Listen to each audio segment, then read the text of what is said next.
oṣó ayé tó lóhùn fẹ́ pa mí AJAIYI tó lóhùn fẹ́ pa mí ẹni mi ayé mi tó lóhùn fẹ́ pa mí wọ́n ti mọ̀ pé mo lọ́lọ́run náà dẹ̀ lépa mi ẹ̀ bá mi gbé wọn wá èmi o. mọ́tò yẹn gbà yín báyìí everybody dànù lórí ọ̀kadà yẹn ni. ní tó kán lápá kán lẹ́sẹ̀ kán ní gbogbo ẹ̀. nàtà ń ṣe wá mi ẹ̀gan ní studio Dband gan wà bẹ̀ ó wá. Dband wá sí studio. ó wá sí studio níjọ́ yẹn. ó ṣe jẹ́ mi o ó ṣe jẹ́ mi Shilo wá mi má jẹ́ ó jẹ́ mi o. You are welcome to another interesting edition of Unscripted with Jeff Owolewa.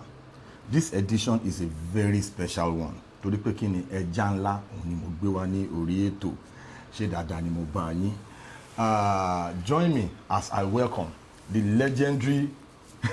evangelist OPEYEMI OLUWADAMILARE AJAIYI aka Shilo in the building. Ẹ kí àwọn ará ilé. Mo kí gbogbo yín ará ilé o, gbogbo yín tèmi ní ilé lóko àti ní òkè òkun, ẹ̀yin tó yẹ pé ẹ lè ṣe kẹ́ ẹ má gbọ́ Shilo. Mo kí gbogbo yín ẹ kú ọjọ́ mẹ́ta. Ẹ jọ̀ọ́ ẹ má bínú o torí I'm a fan personally ọmọ Mushin dẹ̀ ni mí mo dẹ̀ mọ̀ pé most of your journey nígbà tẹ́ bẹ̀rẹ̀ ńgbà yẹn ẹ lò ní Mushin dáadáa. Ẹ jọ̀ọ́ one of your hits tí mo love jù ṣé ẹ lè fi ṣe intro fún wa why me yẹn ẹ jọ̀ọ́ ẹ̀bẹ̀ ni mo bẹ̀. Jẹ́ n bójú àánú rẹ̀ pàdé kí n lè rojú rere ayọ̀ mi ojúmọ́ ayọ̀ ló mọ́ mi o ojúmọ́ ayọ̀ ló mọ́ mi o ojúmọ́ ayọ̀ ló mọ́ mi o mo gbáre ayọ̀ gbáre ayọ̀ gbáre ayọ̀ mi èṣù ò lè bá ní dámọ̀ràn kó má dẹ̀ lè jẹ́ ní níyàwó ibi tá lánú mi wà bàbá tètè rán ó ti pẹ́ o. ẹ máa fún wa ní wáìmì yẹn o oṣó lóhùn ẹ̀fà ó fẹ́ pa mí. oṣó ayé tó lóhùn fẹ́ pa mí AJAIYI tó lóhùn fẹ́ pa mí ẹni mi ayé mi tó lóhùn fẹ́ pa mí wọ́n ti mọ̀ pé mo ní ọlọ́run náà ṣe ń lépa mi ẹ̀ bá mi bí wọ́n wá mi o ó ṣe jẹ́ mi o. wáyé mi o ó ṣe jẹ́ mi kí ló dé ó ṣe jẹ́ mi. gbàtórí yẹn jáde everywhere burst nígbà yẹn kò síbi tẹ́ máa rìn sí tí a ní gbọ́ orin yẹn but mo fẹ́ ká bẹ̀rẹ̀ láti ibi pẹlẹbẹ torí Yorùbá máa ń sọ pé ibi pẹlẹbẹ báyìí la máa ti mọ́lẹ̀ jẹ tó tóbi òwe o ibo la bí yín sí ibo lẹ ti bẹ̀rẹ̀ báwo lẹ ṣe tẹ́fi wọnú orin ẹ̀mí. ọ̀rọ̀ ńlá lẹ bèrè yẹn mo bẹ̀rẹ̀ wọ́n bí mi sí Ògúngbáyé street ní Mushin Ògúngbáyé street wọ́n bí mi sí ní Mushin ṣọ́ọ̀ṣì ni mo ti máa ń kọrin tẹ́lẹ̀tẹ́lẹ̀ ṣọ́ọ̀ṣì ni mo ti ń kọrin ẹgbẹ́ akọrin nínú church from díẹ̀ so ní gẹ́ẹ̀ kan kọ́nà foríjì ó ti kú ní ìsìn àwòkó òun ni ó fi rẹ́kọ̀d sanwó ní kí wá bóun produce iṣẹ́ yẹn. produce ẹ̀ báyìí ní studio. ní studio that was 1998 so iṣẹ́ yẹn ni wọ́n lọ produce báyìí là ń lo studio kan ní akọkà alikama náà ń pe studio yẹn. ẹ máa sọ̀rọ̀ ẹ sínú short. alikama náà ń pe studio yẹn so ibẹ̀ ni mo ti lọ produce iṣẹ́ yẹn so mo ṣe ń ṣiṣẹ́ yẹn on the line ni promoter tó ní iṣẹ́ yẹn ló wá rò pé ẹni tó produce iṣẹ́ yìí wọ́n gan lè kọrin náà. ẹ kọrin nínú studio ibẹ̀ ṣe ń ṣe production yẹn ni. mo lọ produce iṣẹ́ fún yàn ni. ó yé mi. so ṣe ìlú báyìí ẹlò ìlú báyìí gbé orin ẹgbà báyìí so mo ṣe ń ṣe yẹn ẹni mákẹ́tà yẹn wà ń bẹ̀ ló wá ní ìwọ gan lè ṣe rẹ́kọ̀dù náà o lè ṣe rẹ́kọ̀dù tó bá dẹ̀ ṣe rẹ́kọ̀dù fún mi màá ra ilẹ̀ fún ẹ màá ra mọ́tò fún ẹ màá kọ́lé fún ẹ gẹ́gẹ́ bá ní kí n jẹ́ ká ṣe rẹ́kọ̀dù yẹn ni mo fi ṣe first record ní ojúmọ́ tí mọ́ mi bàbá mo ń jáde lọ ojúmọ́ tí mọ́ mi bàbá mo ń jáde lọ kí n má ṣiṣẹ́ oníṣẹ́ kí n má rìn lọ́nà ọ̀nà ojúmọ́ tí mọ́ mi bàbá mo ń jáde lọ òun first record yẹn gbà yẹn that was 98 la ṣe ń gbà yẹn so àṣà ṣe record yẹn nígbà tó yá iṣẹ́ ń lọ wẹ́rẹ́wẹ́rẹ́ promoter kò fún wa lówó kò fún wa ní nǹkan kan. tó promise ilé àti mọ́tò. kò fún wa ní nǹkan kan tó jẹ́ pé ó di wàhálà gan kó jẹ́ pé mo tó wá lọ gbé ẹ̀gbọ́n mi yẹn ọlámọ́ mi mọ̀lá mọ́ mi ìṣàlẹ̀ lọ gbẹ́gbọ̀n mi lájọ lọ síbẹ̀ ló ṣòdì ní máa yẹn wà ẹ̀sà làbí kí ló ṣẹlẹ̀ ní ọjà yẹn ò lọ kó tà àṣekó lọ́dọ̀ ẹ̀ nìyẹn mo ṣe second record Fàmíyàn Ọlọ́run mi ò Fàmíyàn tètè dé ò Fàmíyàn a ṣe third record Àdúrà mi a ṣe fourth record Àrẹ̀mọ́lẹ́kún a ṣàdìmúlà kó tó dà pé àwa last dent wọ́n ṣe last dent ń gbà yẹn mo fi ṣe OPEYEMI ẹ jẹ́ story yẹn lọ bàbá yes sir. orin OPEYEMI yẹn personally one of your hits tí mo love jù láyé mi òun ni orin yẹn àwọn story wo ló wà lẹ́yìn orin yẹn àwọn inspiration wo ló mú orin yẹn wá. ìjọ yẹn that was January 10 2005 okay. à ń bọ̀ láti show ní Kọ́tún ìjọ ọdún lọ́jọ́ yẹn bọ́ sí January 10 ìjọ ọdún ilé à ń bọ̀ láti show láfi l'accident mọ́tò yẹn pẹ̀lú BMW ẹ̀yin lẹ́ ń drive báìkì làwa gbé so mọ́tò yẹn ló rọ́ọ̀lù wá lórí òkè kò gbére gbé bàbá gan wà lórí òkè ń gbà ní January 10 bàbá kò gbére gbé kó bá gbọ́n mi tẹ̀ bílẹ̀ pé mo lè survive accident torí ó pọ̀ gan. bí mọ́tò yẹn gbà yín báyìí everybody down lórí ọ̀kadà yẹn ni. èyí tó kán lápá kán lẹ́sẹ̀ kán ní gbogbo ẹ̀ ṣáàdùpẹ́ mi wọ́n fi wá wò pé àti wá ṣe ká tó ṣe OPEYEMI yẹn a ṣe ẹkún ayọ̀ pé torí pé mi ò kú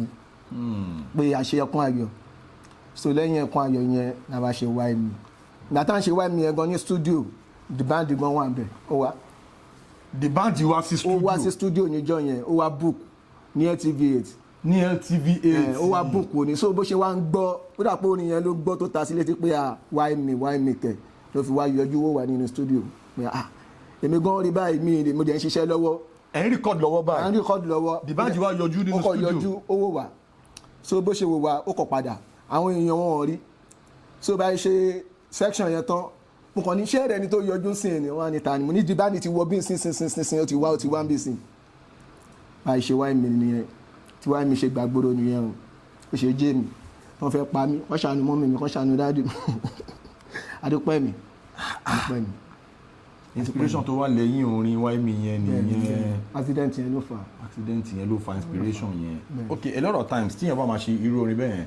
a ti rí pé àwọn Dband àtàwọn Don Jazzy wọ́n ti ṣe OPEYEMI as hip hop afrobeat record bàtẹ́ máa ṣe gẹ́gẹ́ bẹ́ẹ̀ ṣe sọ́nsìn kò sí pé bóyá copyright issue kan àbí nǹkan kan kò sí nǹkan tó jọ bẹ́ẹ̀. Shout out to Dband and Don Jazzy for the privilege. Wow. Torí ìgbà tí orin yẹn jáde OPEYEMI yẹn everywhere burst. ẹ jọ̀ọ́ ẹ má bínú ẹ tún bá mi wọnú OPEYEMI yẹn ẹ tún fún wa sí. oṣó ayé tó lóhùn fẹ́ pa mí àjẹ́ ayé tó lóhùn fẹ́ pa mí ẹni mi ayé mi tó lóhùn fẹ́ pa mí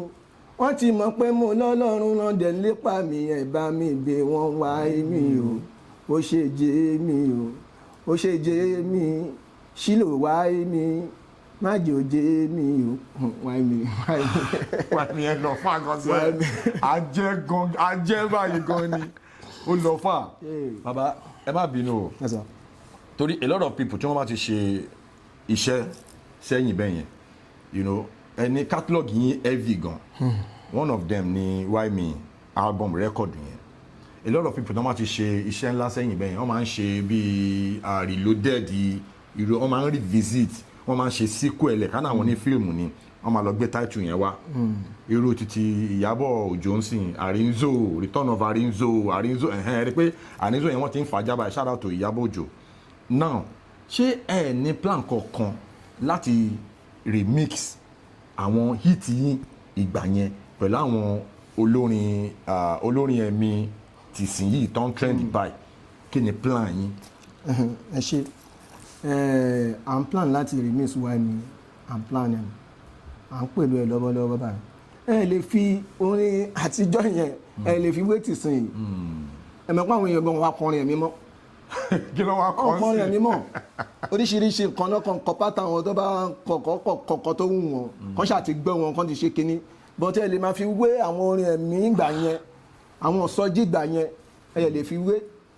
ṣe understand ìgbà tó dẹ̀ ti di ayé dẹ̀ ti di ayé social media tó ti di kinní tí ẹ pé orí fóònù náà ti ń download kinní òun ṣe pàà lọ sí studio a máa ṣe record láyé gba cassette làwọn ti ń ṣe kéré tá a ti ń ṣe record bọ́ sí cd ẹ̀ tó ń ra wọ́n play ẹ̀ bọ́ ní ìsìn wa ní kọ́ lọ download ẹ̀ so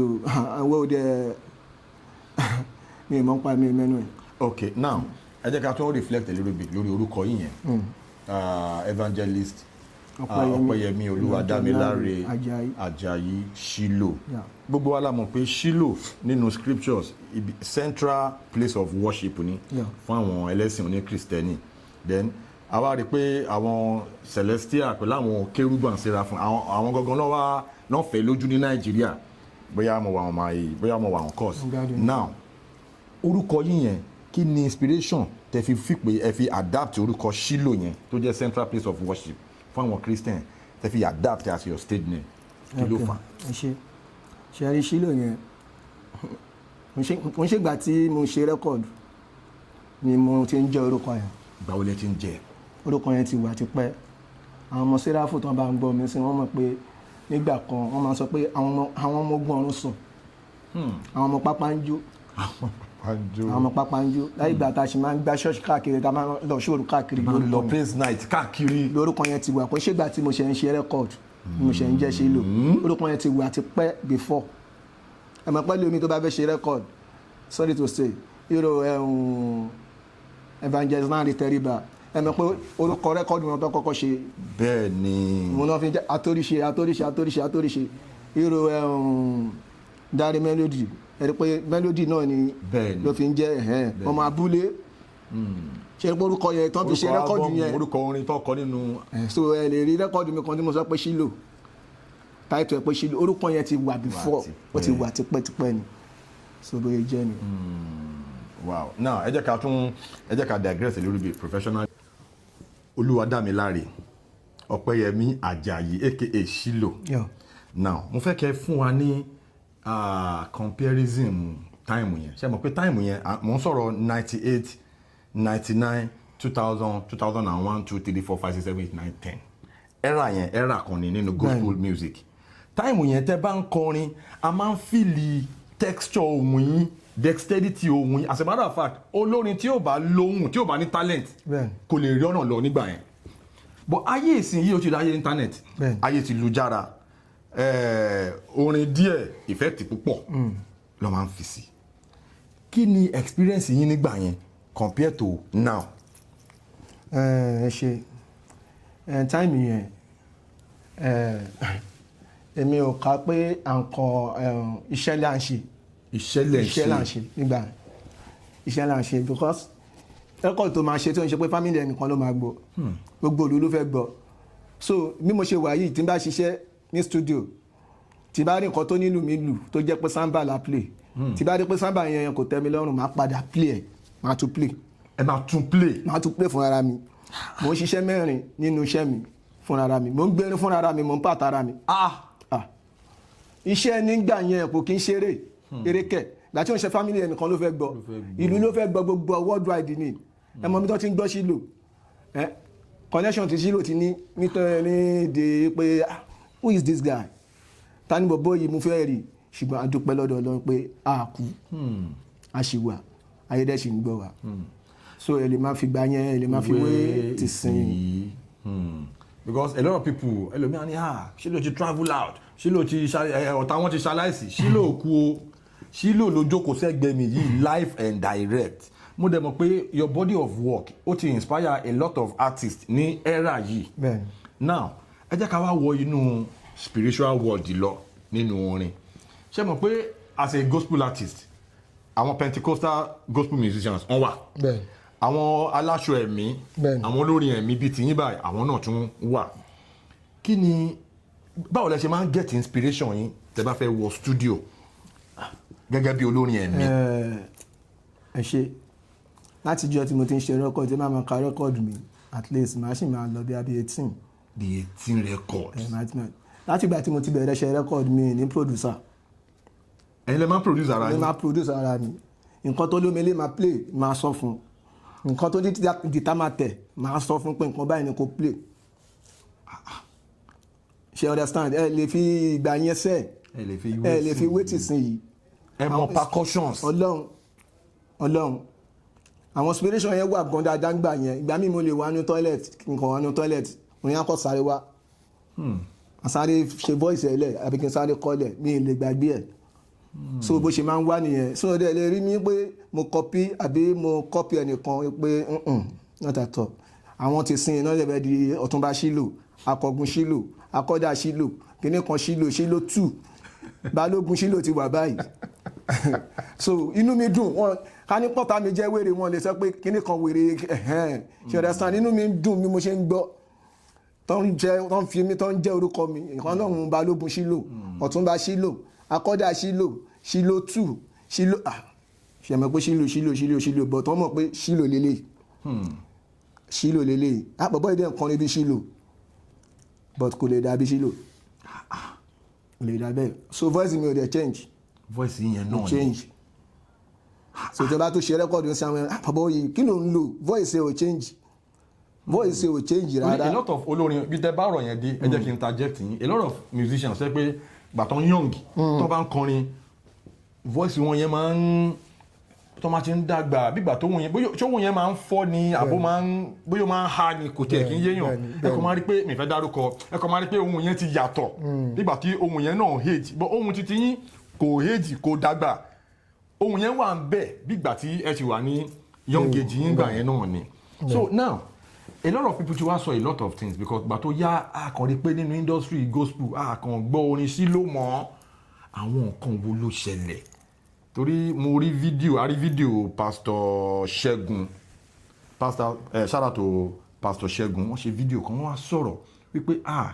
ẹ má gbàgbé Shilo ẹ má gbàgbé evangelist Olúwadámiláre Àjàyí Ọpẹ́yẹmí o Shilo pé Shilo wà o pé bẹ̀rẹ̀ jẹ́ ká níran Shilo wọ́n ṣà ń sọ ọ̀rọ̀ yẹn wípé àwọn kan sọ pé wọ́n máa ń mọtí àwọn kan sọ pé wọ́n máa ń fagbó a lot of people wá ń sọ oríṣiríṣi nǹkan kí ni nǹkan kan tó ṣẹlẹ̀ ní gbogbo àárín yẹn mo fẹ́ kẹ́ tàn mọ́lẹ̀ sáwọn ọ̀rọ̀ yẹn. ẹ ṣe rí ọ̀rọ̀ yẹn ṣe rí ẹni tó bá lórúkọ ìgbà tí Shilo wà tẹ́lẹ̀tẹ́lẹ̀ wọn sọ pé Shilo gbogbo mọtí o ìgbà tí orúkọ wà tí orúkọ jáde ló ṣe máa sọ pé ilé ìkẹ́ tí ó bá mú gbó kó lè play tí ó bá mọ tí kò sẹ́ni tí ò ní pass àlè kọ́ yẹn tì kò sẹ́ni tí ò ní pass yẹn nílé ayé kó sọ pé òun ò ní pass àwọn tó ń sọ gbogbo ẹ̀ tó ń ṣe yìí títí wọ́n gan yìí tó wọ́ọ̀sì jù nínú wọn ó wà lára wọn. kò sẹ́ni tó pé tán. kò sẹ́ni tó pé kò sẹ́ni tí ò ní pass so wọn ni àwọn tó ń bá rìn àwọn tó ń tẹ̀lé bí mo ṣe wà yìí mi pé kò síbi tí mi lè jókòó sí but wọ́n máa sọ pé irọ́ mi lè jókòó tẹ́lẹ̀ ìkọ̀kọ̀ irọ́ because mo jìyà ògo ni. ẹ jìyà ògo ni. mo jìyà ògo ni so àwọn tó máa kíláàsì ara wọn tó máa sọ pé àwọn fẹ́ kékeré kan ọkọ̀ bara wọn ní ògo ni. àwọn opportunities. ọkọ̀ bara wọn ní ògo ni àwọn ọgbọ́n máa sọ pé ṣé mo ti di star nìyẹn. báwa sí Paso ẹ máa wo Alhaji mọ̀ yín ṣe wọ́n jìyà ògo ni wọ́n jìyà ògo ni wọ́n kó everybody mọ́ra kò sẹ́ni tí wọ́n kó mọ́ra so eléyìí sọ lé eléyìí sọ tọ̀hún eléyìí sọ kí ni yẹn máa ń fẹ́ máa bí mi inú tẹ́lẹ̀tẹ́lẹ̀ máa fẹ́ máa sọ pé irú ọwọ́ wo ni kí ló ṣẹlẹ̀ mo kọrin kan nígbà kan mo fi ṣe rẹ́kọ̀dì ọ̀rọ̀ yẹn náà ni ó ń trend nígbà yẹn mo wá ní wò mí náà kó tú mi wò Ọlọ́run ti gbọ́ ohun tí ó dáadáa nù láyé mi a kì í máa gógó ló a kì í máa gógó lóhùn káyé máa mú mi lóhùn a kì í máa gógó ló ṣé mọ̀ àwọn ọ̀rọ̀ yẹn ń trend nígbà yẹn káàkiri Shilo kíní kankan ìyẹn gan ni mo fi wá mọ̀ pé ẹnìkan sọ fún mi pé ṣé ìwọ mọ̀ pé bó ṣe ń sọ̀rọ̀ ẹ̀yẹn ìyẹn ló máa fi mọ̀ pé you are a star ẹlòmíì ṣàwà tó ṣàṣe kíní tó ń trend tó ń ṣe kíní tí wọ́n rí tiẹ̀ rò máa gbọ́ àìmọye ìgbà náà tẹ́tẹ́ pé Shilo ti kú àìmọye ìgbà Shilo ti kú wọn sì wọn kò sí Shilo mọ́ Shilo wà Ọpẹ́yẹmí Olúwadámiláre rè wékè Shilo Obama gbogbo gospel bọ̀ ẹ ṣáà ti rí èmi náà ni. ó lọ fàáfàá now ẹ jẹ́ ká wá reflect lórí event yẹn 30 years on stage yẹn event yẹn a lot of dignitaries ló attend the event yẹn ranging from Atorise, shout out to Lanre Teriba Atorise, àwọn àgbààgbà in industry yẹn nìyẹn people like Mega 99 wọ́n wá and a lot of other dignitaries wọ́n wá sí event yẹn ó show wípé level yín nínú industry kò fìgbà kan lọlẹ̀ ẹ wà ń bẹ̀ ni mo dẹ̀ láì kọ́ tẹ sọ pé ẹ jìyà ògo ni kò kí n pé bí ẹ̀kan déédéé bára yín bẹ̀ ẹ hustle ẹ ṣiṣẹ́ Ọlọ́run á bless effort yín now event yẹn àwọn nǹkan wọlé lè rántí sọ fún wa tó mú event yẹn wá then gbà tí ìjọ yẹn gangan dé àwọn nǹkan wo ló ṣẹlẹ̀ ẹ reminisce ẹ fún wa. ọ̀rọ̀ ńlá ni ọ̀rọ̀ kan ló ṣẹlẹ̀ ńgbà yẹn tí bá rántí ok ọ̀rọ̀ àrólé náà ni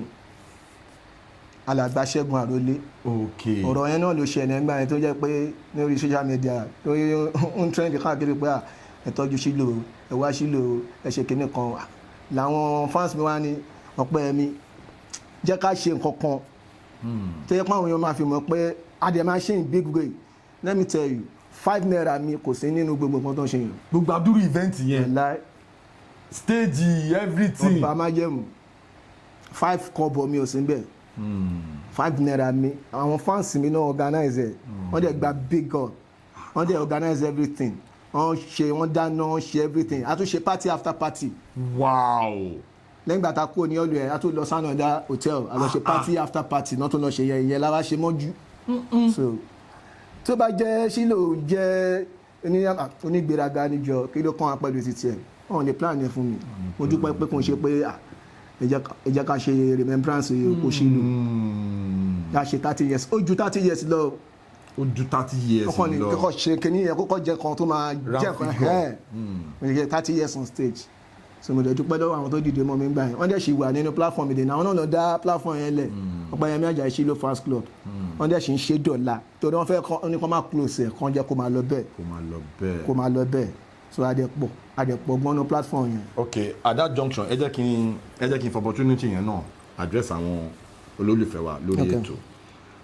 Shilo lẹ́ ń wò lórí ìjókòó yìí o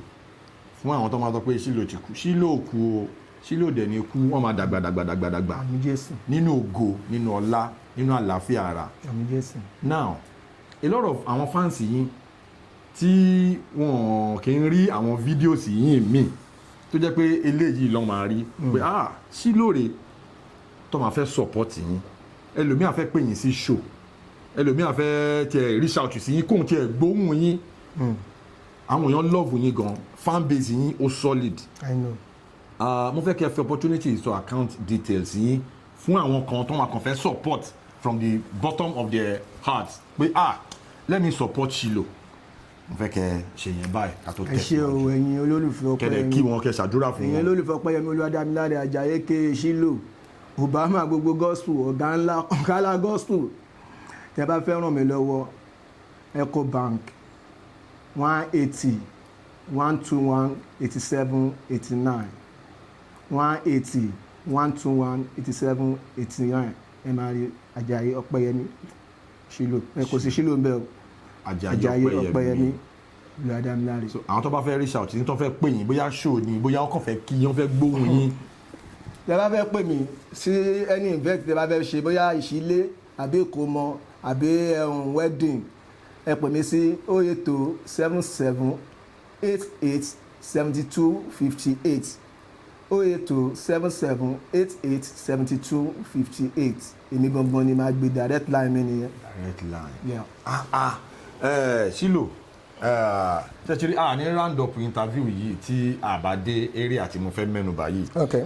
nínú gospel industry a lot of àwọn new artists ti jáde but a rí pé ẹ ní ìbáṣepọ̀ pẹ̀lú ọ̀gá ńlá Fuji Alhaji Wasiu Alabi Pasuma shout out to ọ̀gá ńlá one ìbáṣepọ̀ wo ló wà láàrin yín. kí n sọ pé Alhaji ẹ̀gbọ́n mi ni wọ́n ó ti pẹ́ torí àjọ wa ní Mushin ni lọ́nà ṣògo. àjọ wa ni lọ́yìn àsọmọ́ Mushin ẹ fẹ́ máa jẹ́ kí n máa wà nostalgic. torí Alhaji gbọ́n máa ń sọ pé mo ń ṣe pé torí pé Shilo ń kọrin làwọn ti mọ Shilo àwọn ti mọ Shilo tipẹ́tipẹ́ látàyè woro mọ́là lọ́nà ṣògo. tèmi ò gbé. tí bàbá bá fẹ́ play fún àmàlọ́ yọjú wo bàbá tó bá fẹ́ play fún Cooper Alhaji Cooper Alhaji Cooper tẹ́gbọ́n wọn bá fẹ́ jáde Alhaji náà máa ń pè tó máa ń play báyìí Alhaji sì wà ní Mushin náà sì wà ní Falolu ní ọ́fíìsì wọn wà ń bẹ̀ Falolu ṣálọ Ọlọ́run tú wà ọmọ ọmọ onígbà bẹ́ẹ̀. má kọ méjì lọ́rọ̀ àtàkì ṣùgbọ́n ó sì. ó ti pẹ́ gan tèmi àti Alhaji so àbúrò wọn kẹ̀dẹ̀rẹ̀ ọmọ ìyá wọn Sule pàdé mi ni àjọ wa dáadáa ni Sule pàdé mi ni so ní àti Alhaji lọ fàáfà. Now ẹ jẹ́ ká tún wá ká connect mọ́nu industry yìí torí asọ́mọ Mushin èmi náà ti mọ Evangelist Lanre Teriba Atorise ti pẹ́. Now a rí pé wọ́n attend the 30 years anniversary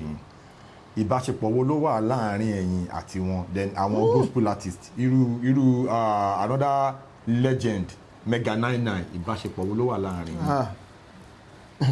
n fẹ́ lè sọ pé láàrin gbogbo àwọn ní gospel yẹn èmi àti Lanre Teriba la close jù ó ti pẹ́ láti ilẹ̀ èmi àti Teriba la close jù tẹ pé nígbà yẹn tí máa ṣe orí òkè má jẹ̀mú ní Mushin máa ń wọlé má jẹ̀mú kò sí Lanre ni màmá mi nìyẹn ìjọ tó kú Lanre ṣẹ̀ṣẹ̀ dé ni òun ló play fún màmí èmi tí mo tún jẹ́ ọmọ màmá wọn lórí mi lórí fóònù tán bá pè màmí báyìí Atorise o màá máa jowú pé èmi tí mo jọmọ yín ẹ̀ tí ẹ̀ forí mi ṣe ríngì tó yín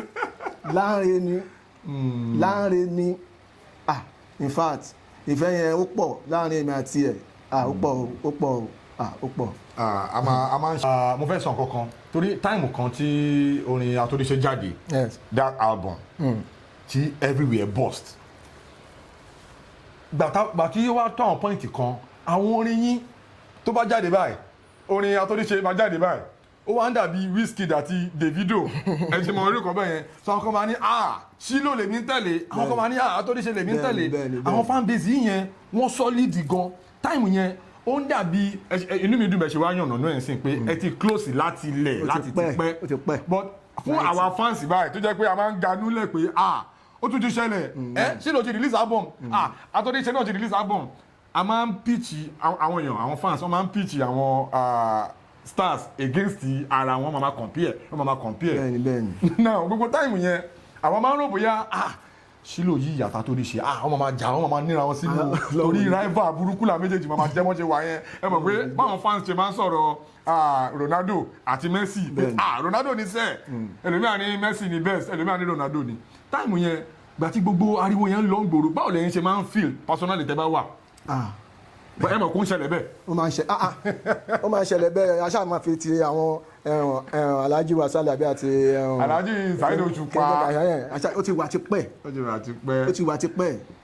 láì gbà tí àwọn olórin Celestia yẹn náà tí gbogbo náà rè ní bàbá Bòròbòrò àti bàbá wa Ìmọ́lẹ̀ Ayọ̀ tó ń rè ní ìgbà tí bàbá rà dé everywhere panọ́nọ́ ní ìsìn ìdí ọ̀la bàbá rà ti kú ṣùgbọ́n orin ẹ̀ ò kú tí o bá ti kọ bàbá rà o ti kọrin ní Celestia ẹlòmíì máa wà tí ẹ pé tó máa wà lágbo Atorise tí Lanre máa play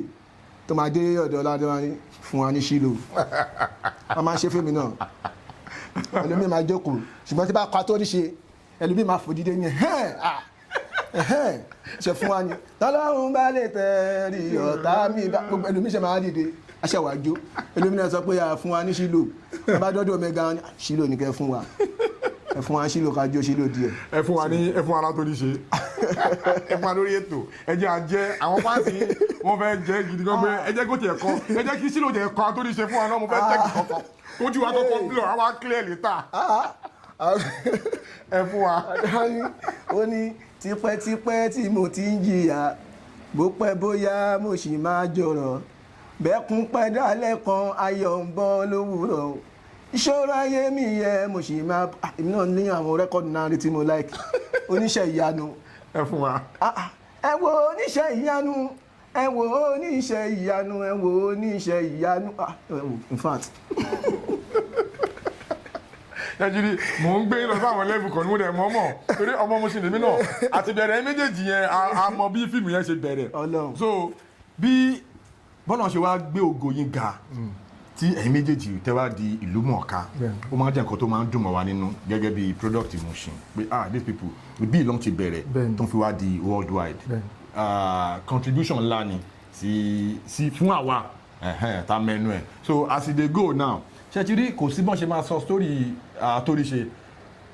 wọ́n máa yàbàrà sọ́dọ̀ tẹ̀yìn náà kò sí bọ́n máa sọ story tẹ̀yìn náà wọ́n máa yàbàrà sí ọ̀dọ̀ Atorise so kìíní yẹn ó wà interwoven ṣe ti get bí bàtọ́ fẹ́ sọ story Tupac ẹ máa sọ ti Biggie mọ́ tẹ́ bá fẹ́ sọ ti Biggie ẹ máa sọ ti Tupac mọ́ ó jọ ó wọnú ara wọn inú mi dẹ̀ dùn pé ẹ clear ní orí ètò pé ẹ̀yin méjèèjì ẹ lẹ̀pọ̀ dáadáa. in fact accident wa tó ṣẹlẹ̀ òun ṣẹ̀ṣẹ̀ dé láti UK gbà yẹn ló wá pè mí pé òun ti dé pé ó bá mi ra bàtà bọ̀ láti UK láti trip yẹn. so ìjọ yẹn máa ní ṣèbí mo ṣe ní màá bá láàrin ní Mushin láàsì jẹ́ kí n lọ sí ṣó tí mo fẹ́ lọ. ó gbé dírípù toró lọ ṣó gan gbà tó dé yẹn fẹ́ sórí ẹ̀ fẹ́ sẹ́ UK tó lọ nígbà tó dé ó lọ sí ṣó gan ṣó pọ̀ fún gan ó gbé dírípù wà lọ́wọ́ ẹ̀ báyìí ó gbé wá wò mí ní hospital ibi tó ti ń tọ́jú mi láyégé. ibi tí ìfẹ́ yẹn wà ń bẹ̀ dé. òun gan tún ń dúpẹ́ pé kò ń ṣe káníbọ́dọ̀ òun ni mo wá ń bọ̀ tí irú nǹkan bẹ́ẹ̀ wá ṣẹlẹ̀. ọ̀tọ̀ ni kọ́tà àwọn yẹn máa sọ o àwa fáàsì báyìí pé káre àríṣẹ́ owó ẹ̀. òun gbọ́ òun sì bẹ́ẹ̀ ní ìsọ̀rọ̀ kí ló ṣẹlẹ̀ ó gbé dírípù wá wò mí ní àìgè pé how come ṣàdúpẹ́ ṣe ti rí láìfù yìí tó ti wá tẹ̀sí di orí ayé íńtánẹ́ẹ̀tì yìí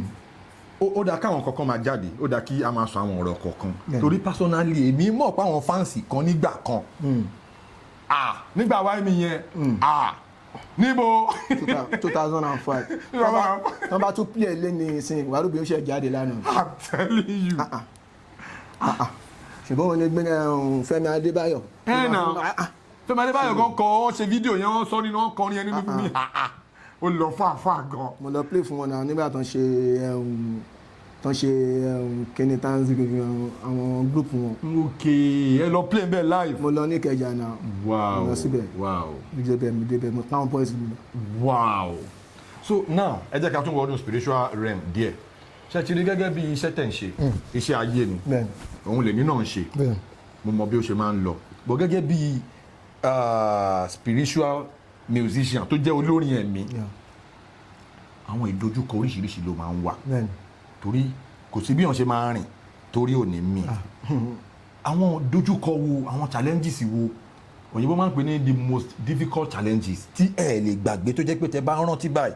in the course of your career ṣe mọ̀ pé kò kí n ó máa pọ̀ kò kí n ṣe ẹyọ kan o mo fẹ́ kẹ́ share 1 or 2 pẹ̀lú wa ìrírí iṣẹ́ àṣìṣẹlẹ̀ tó ṣẹlẹ̀ tẹ́wọ́ pé mo kí yín o. kò sí tí mo lè gbàgbé jù ní ayé mi òun náà ní accident ní 2005 torí mo ti lọ accident yẹn terrible gan ẹ mọ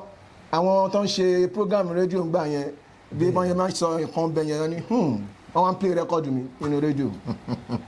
olórin ẹ̀mí ni ẹ gbé sókè làwọn èèyàn ṣáà kí ló ṣe Shilo kí ló wá pùn ló ń pa àwọn fáǹsì àwọn tèmi tó ń jọ pé kí ló ṣe Shilo àni kò sí nǹkan tó ṣe Shilo àwọn tó máa ń dẹ́rù bàyàn nínú rédíò tó máa ní ẹ gbọ́ orin ẹ̀mí yìí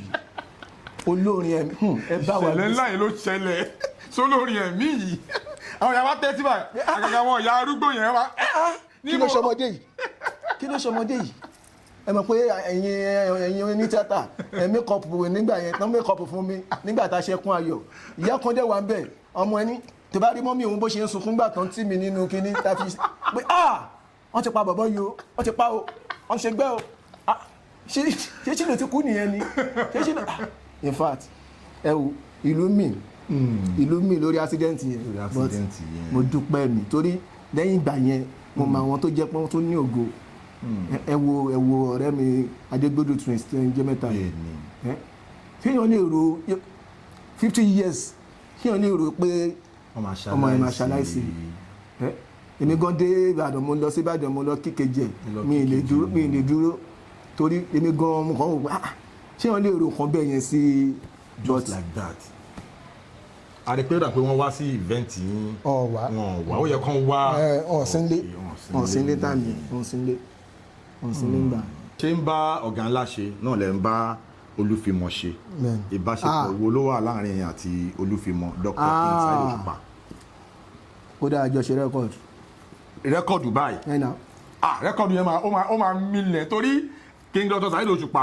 tó bá ní onífújì wọ́n máa mú lyrics yẹn délẹ̀ báyìí wọ́n mú lérè ìfẹ́ máa mú délẹ̀ ní. ẹ̀yin náà tẹ́tún jẹ́ one of the most influential gospel artists. ọmọ báńdì mi kan ti fi mí wọ́ọ̀kẹ́ lọ́dọ̀ King Saheed Òṣùpá. báwo ló ṣe ṣẹlẹ̀. òun ló ṣe rẹ́kọ̀dù yẹn. tó ní ti lù èmi náà wà níṣẹ́ yẹn. tí wàá fẹ́ ṣe launching. ó bá lọ bá King Saheed pé Àlàyé fẹ́ ṣe launching tó ní ti lù òun ló jẹ́ ká Àlàyé wá sí show yẹn. so Àlàyé wá ní. Àlàyé respect ẹ̀yin wọ́n wá sí show yẹn. Àlàyé wọ́n ṣáà gbàtàn play Shilo yá wá jò ní kí wá jókè nìkan ni mo ń ṣe nǹkan ọmọ bá mi. pẹ̀rí àwọn náà múṣẹ́ yẹn lẹ̀ pé nǹkan tó lè gbà wọlé sọ́dọ̀ Àlàyé nìyẹn Àlàyé lè fi wá olúpẹ̀rí onílù. òun ló múṣẹ́ yẹn lẹ̀ fọmọ ẹ pé tó bá ti sọ pé Shilo Àlàyé respect Shilo wọ́n máa wá. àṣẹ ti sọ fi mí wọ́ọ̀kẹ́ èmi ò dẹ̀ mọ̀. ẹ̀yin kan jókòó tí. èmi jókòó ni ìṣàkọlọ̀ kan Àlàyé ó yá wá jò òun lọ sí ṣù mí ìsìn àti wájú wọn ni èmi kọ́ ni mò ń ṣe nǹkan Àlàyé. iṣẹ́ ti já. In fact. kí ló wá ṣẹlẹ̀ ẹjọ́ yẹn. nígbà tí mo ní kò ṣe Àlàyé ń ṣe nǹkan. ẹ gbà mí ibo mo já sí yìí. orúkọ ẹ náà dà kódà gan ó tún forúkọ yẹn ó tún fi wọ́ọ̀kì lọ́dọ̀ Ṣẹ́gun Blessing. Ṣẹ́gun Blessing tó wá sí ṣò yẹn. yẹn ṣáà ń pè mí pé Shilo ọmọ báńdì kan ń pè olóhùn fẹ́ ṣe nǹkan kan èmi kọ́ ni mò ń ṣe nǹkan but èmi máa wà ń bẹ́ ọmọ báńdì mi ní lóòótọ́ ó dẹ̀ wà ó wá síbẹ̀ ẹ̀wò ìfàt kọ́lọ́n ṣàánú èèyàn. Ọlọ́run ṣàánú wa ni. Ọlọ́run ṣàánú èèyàn. torí pé ẹ̀yin jẹ́ ọ̀gá tó dáa ọ̀gá mi wọ́n máa sáré taṣẹ́ síta ní street wọ́n máa sáré rún gbogbo arrangement yẹn bọ́ torí ẹ jẹ́ èèyàn tó dáa lẹ́sẹ̀ wò pé ògo yẹn wà ní ló ṣe bùlá ń bẹ̀ so kò mátà nóbì kò kí ń ṣe bọ̀dì kò kí ń ṣe gbogbo ọ̀gá ló máa ń ṣe nǹkan tí ẹ ṣe yẹn so nice one bàbá ó yá. ó máa ń láwọn fáǹsì yàn kan tó jẹ́ pé láti bẹ̀rẹ̀ báyìí títí di àárọ̀ yìí wọ́n máa wà pẹ̀lú yàn láti gbà yẹn tẹ́ ti bẹ̀rẹ̀ títí dìsìn gbogbo àwọn ìṣẹ̀lẹ̀ tó ti ṣẹlẹ̀ àwọn fáǹsì wo lẹ fẹ́ fi opportunity yìí kí mo mọ̀ pé wọ́n pọ̀ ṣe ẹ fọ opportunity kí wọn kẹ ní Nàìjíríà bí òkè òkun. Nàìjíríà tó òkè òkun. mo kí ọmọ Ṣekú Adé ní UK mo kí ẹ̀gbọ́n mi Abe ní Chicago àwọn tó ń dúró tì mí nìyẹn 247 dẹ́ pé tí bá ní hello Shilo kí ló fẹ́ Shilo kí ló fẹ́ mo kí bàbá mi ọ̀gá ńlá Messiah Church lágége bàbá mi nìyẹn bàbá Shilo nìyẹn Messiah Church lágége mo kíyà mi mo kíyà mi àyànfẹ́ Jésù Holy Mary ní Àgbàdo àwọn ìyá Shilo nìyẹn wọ́n pọ̀ gan mo kí everybody both Nigeria and overseas ẹ ṣé gan ẹ ṣe ẹ̀kọ́ àdúró tí ojú òní tí ì lágbára Ọlọ́run gbàmíjọ́ ní jẹ́ ti yín. àmín ẹ jẹ́ kí n tún fi opportunity yìí tún lu àwọn fáǹsì yín àwọn fáǹsì evangelist Ọpẹ́yẹmí Àjàyí Shilo akíyín ẹkú àdúrótì gbogbo akitiyan yín pátá òun ni wọ́n ti sọ fún wa ní orí ètò gbogbo bẹ́ẹ̀ ṣe ń dúró tì wọ́n Ọlọ́run á tún máa dúró tì ẹ̀yin náà àdúrà yín á gbà.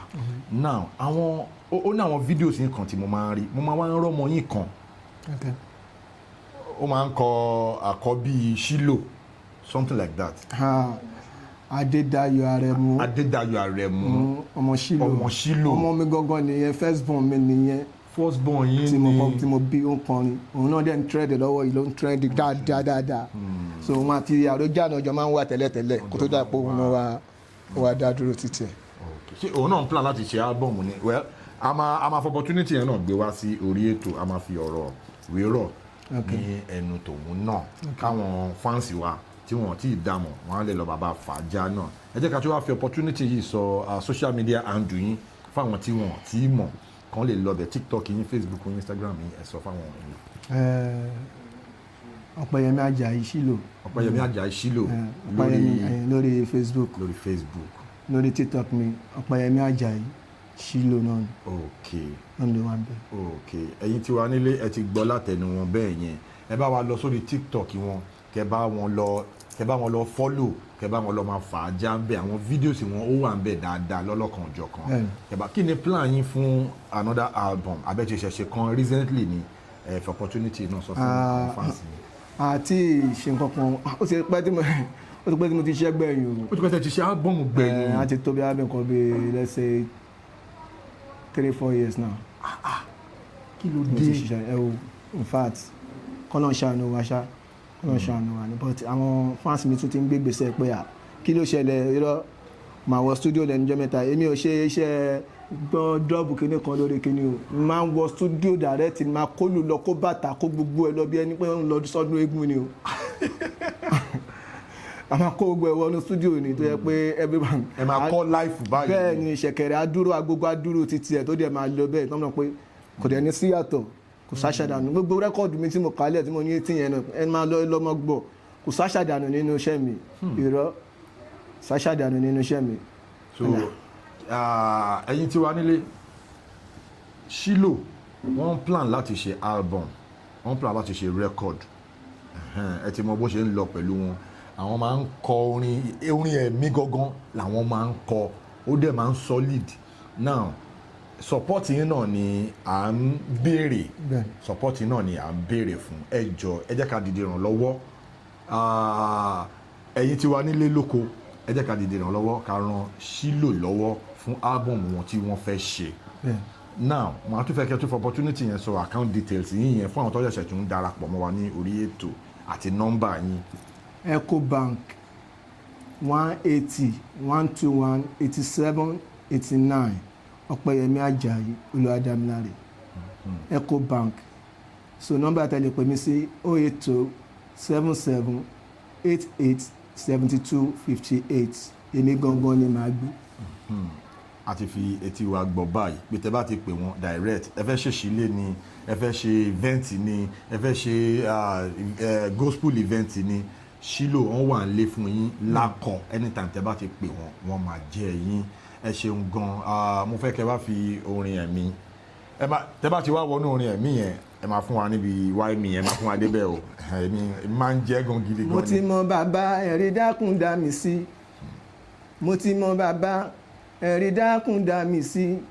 aráyé lè gbógun ìṣù lè máa lẹ̀ mo ti mọ bàbá ẹ̀rí dákun dá mi sí oṣó ayé tó lóhùn fẹ́ pa mí àjẹ́ ayé tó lóhùn fẹ́ pa mí ẹni mi ayé mi tó lóhùn fẹ́ pa mí wọ́n ti mọ̀ pé mo ní Ọlọ́run náà ṣe lépa mi ẹ̀ bá mi bí wọ́n wá. wáyé mi o ha ó ṣe jẹ́ wáyé mi kí ló dé. Ọlọ́run òtítọ́ Ọlọ́run òdodo Ọlọ́run òtítọ́ Ọlọ́run òdodo ọ̀tá tó ń ṣe bí ọ̀rẹ́ bàbá mi wáṣẹ́ fún Ọlọ́run òtítọ́ Ọlọ́run òdodo ẹni bí tó ń rojọ́ èké bàbá mi wáṣẹ́ fún Ọlọ́run òtítọ́ Ọlọ́run òdodo. ẹ̀yin tí wà nílé ẹ ṣeun gan. à ń sọ̀rọ̀ yẹn lọ́lẹ́ẹ̀kan pé ẹ máa like láti ṣe remake orin wáìmì àtàwọn hit yìí tó kù ẹ jẹ́ ká wà lórí wáìmì yẹn torí wáìmì yẹn tẹ́ bá kọ wáìmì yẹn lọ́la yìí ó ń bá gbà mú ni torí ó wà trendy orin yẹn wà trendy gan oṣù tó lò òun fẹ́ pa mí àwọn èèyàn máa tètè tún kí ìwọ́nú ẹ̀ ní era tàwa yìí ni ìyẹn ló máa fi ń da kí èèyàn máa ṣe àwọn orin tó máa stand the test of time evergreen orin tó máa ní replay value kò kí n ṣe pé orin kankan jáde àlùjọ gbúdúgbúdúgbúdú gbà because a lot of times nísìn mo undermine àwọn new gospel artist o but nǹkan tí mo try láti sọ ni pé a lot of times la máa ń ra àwọn gospel artist míì tó jẹ́ pé wọn kì í ní original orin tó jẹ́ pé orin church orin inú hymn ló máa ń kọ sínú àwọn orin wọn a lot of times lè máa fi rí pé orin kan olórin bíi mẹ́wàá ọmọ ọmọ náà wọn làwọn ní. bẹ́ẹ̀ni. so but ẹ̀yin that your era àwọn orin yẹn tẹ́ bá ti kọ ẹ̀yin lẹ ní kò sí pé bóyá ẹ ti gbọ́ rí bì kan so olórin wo lára àwọn tó wà ń sìn lè máa like láti bá ṣe collabo lórí wáìmì yẹn mo wà particular ẹ kàn jẹ́ ká mọ̀ ká tètè máa sọ fẹ́ nìyẹn lórí ètò pé lágbájá à ń bọ̀ o. àti ẹ̀ ń plan ẹ̀ èmi àti Tẹríba lájọ fẹ́ ṣe. I'm planning. ẹ fẹ́ jọ ṣe wáìmì yẹn. máa fiṣan. mi ì lè dúró sẹ́ẹ̀ ó máa lọ fàáfàá. Because Lanre Tẹríba, one of the finest voices nínú gospel ni Lanre Tẹríba jẹ́. In fact, vocal dexterity wọn ó lọ fàáfàá gan. So inú wa máa dùn gan. Tẹ́ bá lè gbé wọn sórí collabo yẹn ká lè fàájà. Tó bá dẹ̀ ti wá jáde ẹ jọ̀ọ́ gbogbo àwọn streaming platforms Audiomack ní Spotify ní gbogbo àwọn streaming platforms yẹn ẹ bá wa dà á síbẹ̀ kó wà ní YouTube ká lè lọ máa bó jẹ ẹ̀yin tí wà nílé ẹ ṣáà ti gbọ́ bí wọ́n ṣe sọ à ń dúró pẹ̀lẹ́pẹ̀lẹ́ ẹ̀yin tẹ́lẹ̀ fẹ́ support Shilo ẹ jọ̀ọ́ ẹ má hesitate láti support wọn God bless you. Bàbá ẹ ṣe gan ta pè yín lórí ètò tí ẹ jẹ́ wa inú wa dùn ẹ̀yin tí wà nílé as we come to the end of this episode Unscripted with Jeff Owolewa God bless you for watching God bless you for dropping those beautiful comments kí n wá sọ nǹkan kan kí n tó lọ ẹ̀yin olólùfẹ́ wa gbogbo support tẹ́ ń ṣe fún gbogbo àwọn àlejò tá a bá ti gbé wá gbogbo bẹ́ẹ̀ ṣe ń support wa lórí ètò ọlọ́run á máa dúró ti ẹ̀yin náà iná nìkan lọ́wọ́ yín God bless you ẹ ṣé gan bàbá tún kí àwọn aráalé kàfi. gbogbo ẹ̀yin aráalé mo kí yín ẹ ṣé o ẹ̀yin fáǹsì mi ní Nàìjíríà àti lókè òkun mi ò ní wá yín tí ẹ̀yin náà ní wémi náà tí o àmín lágbára ọlọ́run àníjọ púpọ̀ òjijì láṣẹ Èdùmàrè àmín love you my fans bye.